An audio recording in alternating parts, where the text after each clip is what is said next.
Mm. Mm. Mm. Grabe. Mm.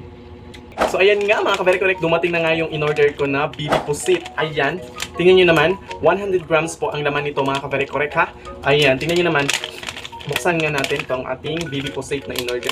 Excited akong kumain ito kasi paborito ko ito mga ka-very correct. Ayan, oh, look at that. Amuyin natin mga ka-very correct kung masangsang ba or ano ba ang tawag niya. Talagang nakaka-addict yung amoy. Ayan. Ayan mga ka-very correct. Ayan, sarap. Excited akong kumain nito kasi paborito ko itong BB Pusit na ito. Ayan, tingnan nyo naman. So, ang laman pala nito, mga ka-very correct, is nasa 20 pieces or 25 pieces, depende sa laki. Ayan, mga BB Pusit po siya. Ayan, tingnan nyo naman. Oh my God, sobrang... natatakam na ako. Excited ko na matikman to, kaya lutuin na natin to. By the way, meron pala siyang kasamang free. Kapag umorder ka nitong 1 pack na 100 grams ng BB Pusit, meron kang free na, ayan mga ka-very correct. Ayan. Itong ating, ang tawag ito is laing or bulad, or sa Bisaya is bulad. Ayan. May free siyang bulag.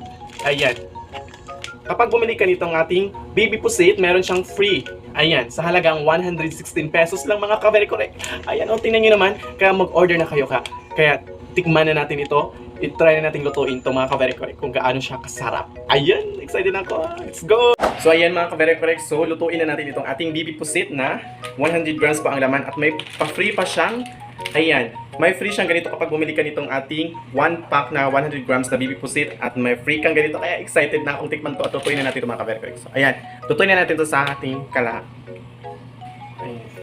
At syempre, lutuin din natin itong bulad na pa-free nila. Ayan. Magluto tayo.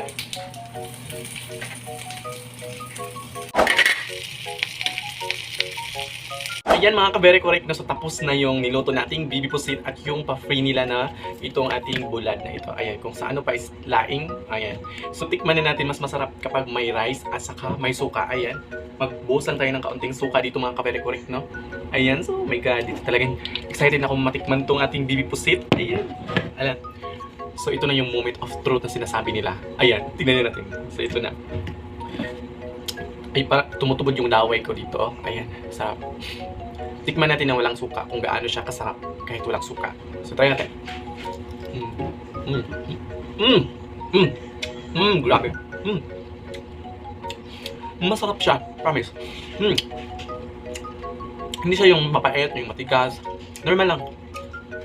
Masarap. Super sarap. Try natin may suka.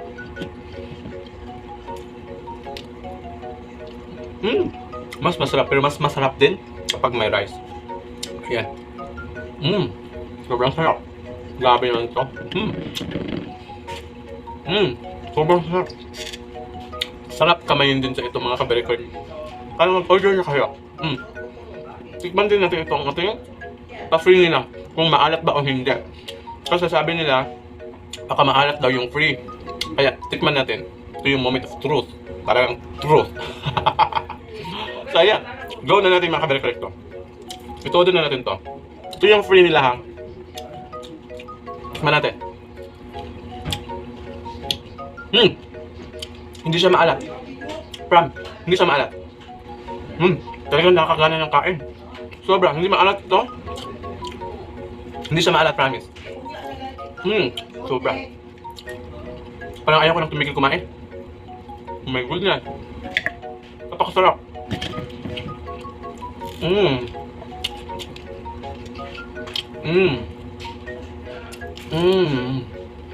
Sobra. Masarap siya guys. Kaya kung ikaw nagtatakam ka sa ganitong mga pagkain, parang ayaw ka nang tumigil. Mag-order ka na, i-check out mo na yan ngayon na. Napaka-affordable, napakasarap. I-check out mo na, imported.